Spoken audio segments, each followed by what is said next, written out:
Widely considered the Bible of value investing, Benjamin Graham's The Intelligent Investor has educated generations on how to achieve financial success.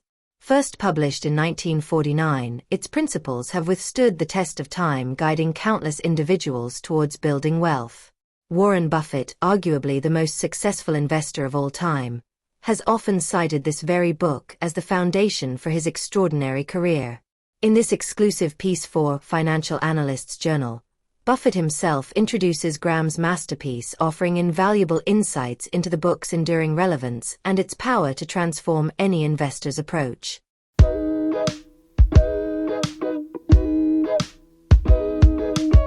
I read the first edition of this book early in 1950 when I was 19. I thought then that it was by far the best book about investing ever written. I still think it is. To invest successfully over a lifetime does not require a stratospheric IQ, unusual business insights, or inside information.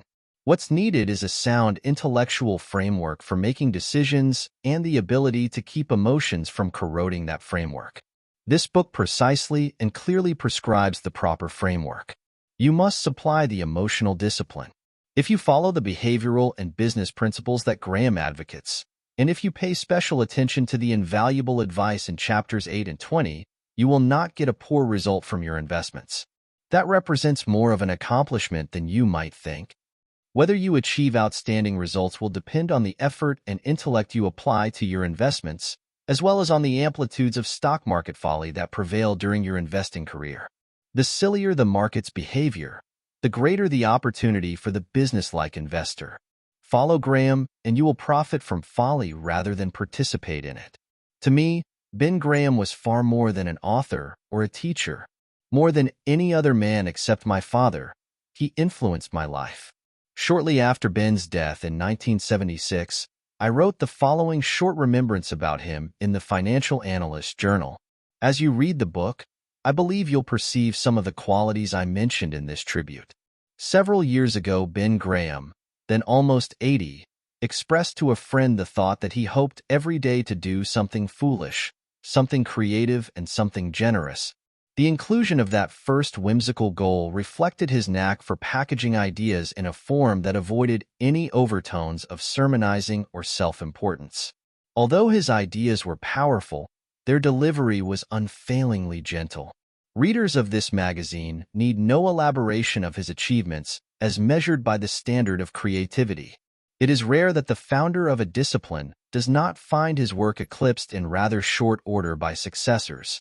But over 40 years after publication of the book that brought structure and logic to a disorderly and confused activity, it is difficult to think of possible candidates for even the runner-up position in the field of security analysis.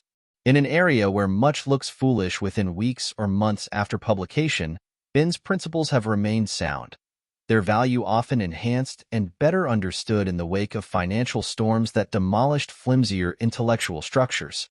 His counsel of soundness brought unfailing rewards to his followers, even to those with natural abilities inferior to more gifted practitioners who stumbled while following counsels of brilliance or fashion. A remarkable aspect of Ben's dominance of his professional field was that he achieved it without that narrowness of mental activity that concentrates all effort on a single end.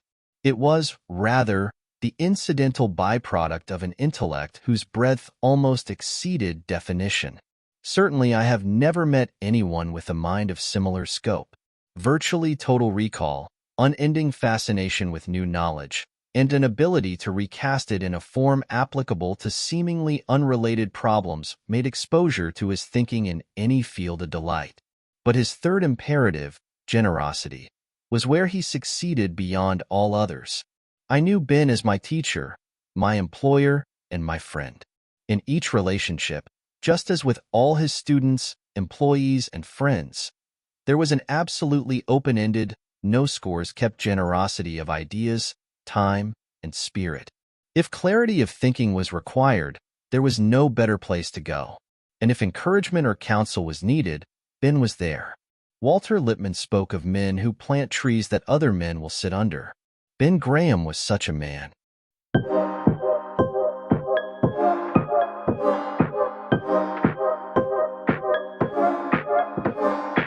You just listened to the introductory piece written by Warren Buffett regarding the book, The Intelligent Investor, and its famous author, Benjamin Graham.